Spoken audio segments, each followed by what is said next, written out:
Hey guys, huge news coming out of the wire today. NFL. Cam Newton's been released by the Patriots, which is shocking to me. I didn't see this one coming.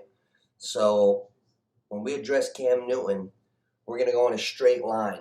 We're not going to talk bullshit. We're not going to go and tiptoe around it. We're going to talk, first let's talk directly about Cam Newton. We'll get to Mac Jones. Cam Newton, former NFL MVP, was hurt. He's with the Patriots. You could just feel Belichick and everybody saying they want this kid Mac Jones. They're pushing for him. I get it. And now I split on my bets. I had Jameis Winston to start, minus 160, and Mac Jones to start was a huge underdog, and he's going to start now. So that one went down. But let's get to Cam Newton. First of all, I want to clear up a few things that you might hear from the fake news, the narrative, because everybody wanted Mac Jones. Why? Because he's the future and they think he's ready. But back to Cam Newton. I haven't seen Cam Newton play bad. He looked good this year. And I want to get right to a specific play in the Giants game Sunday night. Patriots-Giants. Cam Newton's coming up the field.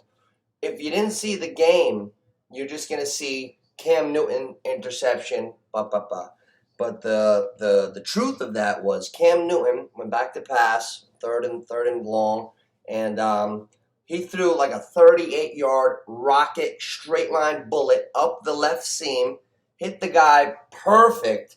Now a defender in today's NFL, catch is not a catch until you totally come down with it and you have possession, all that shit. So the defenders, even though he was beat and the guy made the catch, he went through the play, right? It's in the middle of the field.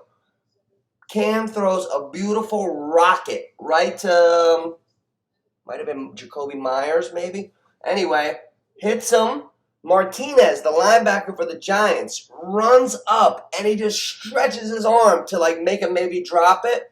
The ball fumbles out of the receiver's hands and just bounces off a sneaker. Goes right to Martinez. Martinez makes the interception. It was one of the nicest, most beautiful, gorgeous defensive plays you could make in a football game, period. Whether it's preseason, regular season, playoff, Super Bowl. It was a tremendous play. So, yeah, oh my God, Cam Newton threw an interception. He wasn't that good. Bullshit. Cam Newton played well all season, all preseason, and the interception he threw the other night was a beautiful rocket laser on the money. The guy made a tremendous play after the guy caught it and got it taken away from him. So know that, Cam Newton fans. We're going to call a spade around here. We're not going to sugarcoat shit. Now, I'm thinking, now it leads me to think I got my detective cap on. Why were they so quick to release him? So what am I thinking about? All right, they say he didn't get vaccinated. He just went somewhere and he had to wait 5 days to get back. Thinking more. Belichick is the last guy that wants to fucking deal with any of that shit. Anything that makes the hill bumpy, the ride bumpy, he doesn't want it. So maybe Cam not getting vaccinated, having to get checked every day. If you're not vaccinated, you got to stay away because you're more contagious. I don't know how that all works. If he's not vaccinated, he's got to do the daily testing. I heard he was going to miss again. If he just missed 5 days and he was going to miss again, and Belichick loves Mac Jones, and they all do, then I can see the line of thinking which led to this decision. Also, Mac Jones had 14 drives this preseason, and the Patriots scored on 8 of them. The week Cam Newton missed practice, the Giants and Pats were having a dual practice, and all the reports were, I heard some corny ones like, oh, Mac Jones was 11 for 12 today at practice. It was on the bottom line of SportsCenter. And I'm thinking to myself, who the hell reports at practice? I could just imagine, oh, wow, I went 9 for 10 yesterday in practice. What? But now that I'm hearing more and more, you're hearing New York Giants football players talking to people that that I'm speaking to saying that Mac Jones, they thought it was Tom Brady out there, that he did actually do so well in some of those practices last week with Cam's absence that he took the most of his opportunity, which could have led to this decision. So I saw initially Cam Newton, former MVP, second year after surgery, team ready, defense back. I thought they would go with Cam. But with these things, with Mac Jones ascending at such a rapid rate, he might have the Herbert syndrome. I'm going to call it the Herbert syndrome from now on. When a rookie comes in totally ready. You know, you didn't have that 20 years ago. Even Peyton Manning stunk. He was 3-13 his first year. But it's not 25 years ago. It's 2021. These guys are coming in ready. He must have shown enough to Belichick where he's comfortable with cutting Cam Newton. Where's Cam Newton going to go? You got tremendous. You got two big-time quarterbacks without a team right now. The Wire's telling me Deshaun Watson is about this close to signing with Miami, which would put Tua maybe on the trading blocks. If Deshaun Watson ends up in South Florida, that could be huge, which also leaves me in the thing, what if Houston signed Cam Newton? But do they have enough around them? They don't have Hopkins anymore, but they got a couple different additions. Philip Lindsay's on the team. I don't know enough about him. But where's Cam going to go now? Who knows? Who knows? But I heard Deshaun Watson could be signing with Miami, and now you got Cam looking somewhere. But the most fun thing to me with quarterbacks leads me to the NFC West. I know the Rams are a high-flying favorite. I got Stafford on one of my fantasy leagues and Cooper Kupp. I love the Rams. I think they're going to do well. But if I had to pick who's going to win that division, it's the San Francisco 49ers. I saw the 49ers doing things that I haven't seen since Bill Walsh was there with Joe Montana and Steve Young. When I was a very small kid, I vaguely remember that sometimes Montana would play a series, Young would come in, or Montana would play a game, and then I remember Joe Montana went down, he was a little hurt. Young played like 3 or 4 games, and then they went back to Montana, but then they went back to Young, and it was healthy competition, and it made both of them better. And Montana was the greatest. He was the man. And then Young became a star. Bill Walsh was right. You had to do something with him. And it happens to be the same team as today. It's the 49ers again. You got Jimmy G, and you got Trey Lance. And Kyle Shanahan and them boys, they came up to 3rd in the draft to get this kid Trey Lance. And I saw it. I watched Trey Lance. Trey Lance has the arm, he's got the speed, he's dynamic, and I liked what the 49ers were doing when I watched them the other day in the preseason game. They were coming in with them like pitchers, and who's to say they can't? It's 2021. Garoppolo play a couple plays, then boom, Trey Lance comes in the huddle. You know, Kyle Shanahan's a young guy. He's a forward thinker. He comes from good stock. Mike Shanahan, who was a great coach with Elway's Broncos and Shannon Sharp. That's Mike Shanahan's son. Now, Kyle Shanahan, modern day, forward thinker. Look at the offense. And they've been to a Super Bowl recently, and they're on the brink again of being one of them teams. Now, I think Jimmy G is underrated because if you think about it, everybody uses the same stupid excuse. I hear it on SportsCenter. It's ignorant. You can't, they say, well, the 49ers, if they get rid of Jimmy G, well, now they can not only get to the Super Bowl, they can actually win it. First of all, they lost to the Kansas City Chiefs. Let's get that straight. Do you know who's beaten the Chiefs in the playoffs in the last 3 years since Mahomes came into town? You know who's beaten the Chiefs in the playoffs? Total. One quarterback, Tom Brady.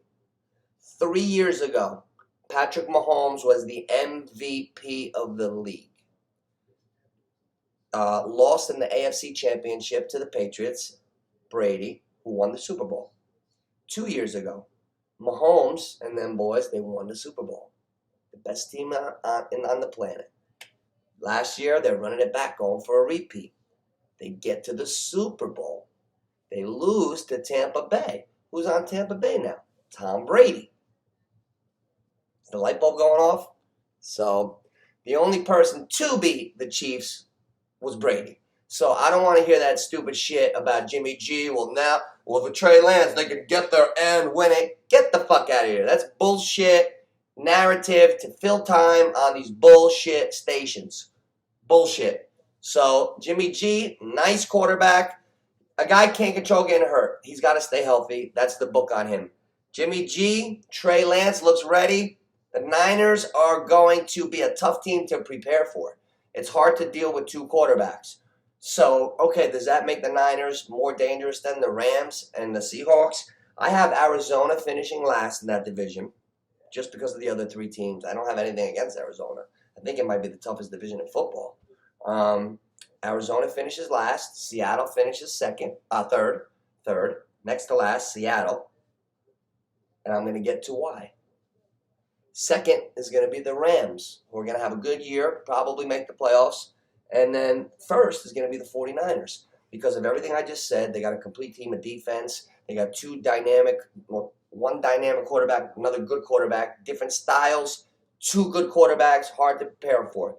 But the separating factor on why the Niners are going to win the division is the horses.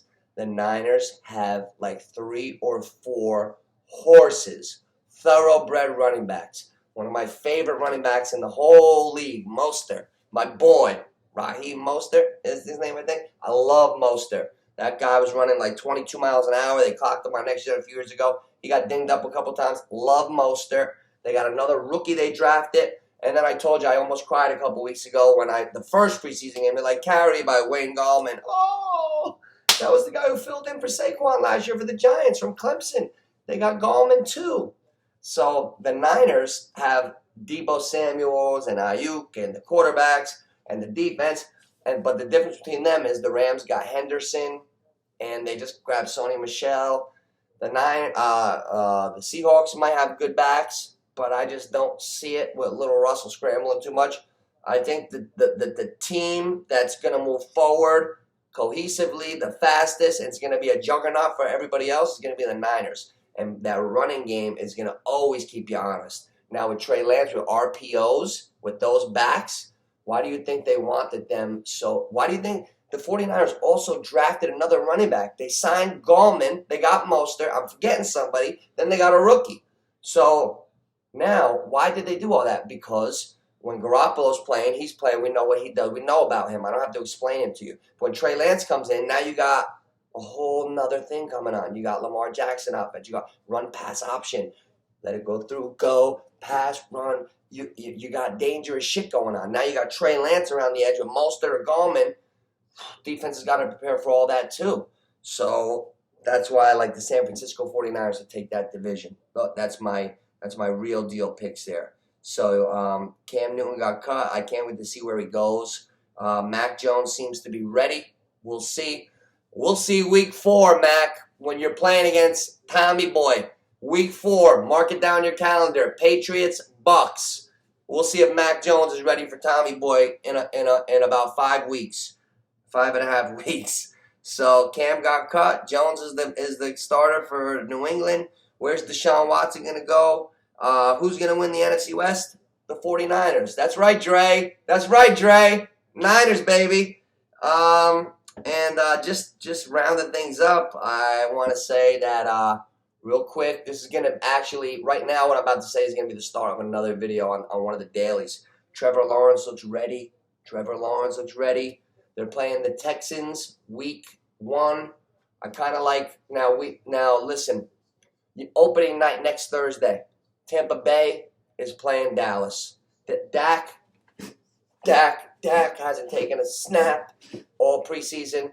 It's going to be very hard for them to all get on the same page at the same time, get together, and beat the Super Bowl champs who have not lost a guy and are completely in sync. So Tampa Bay's like minus 400.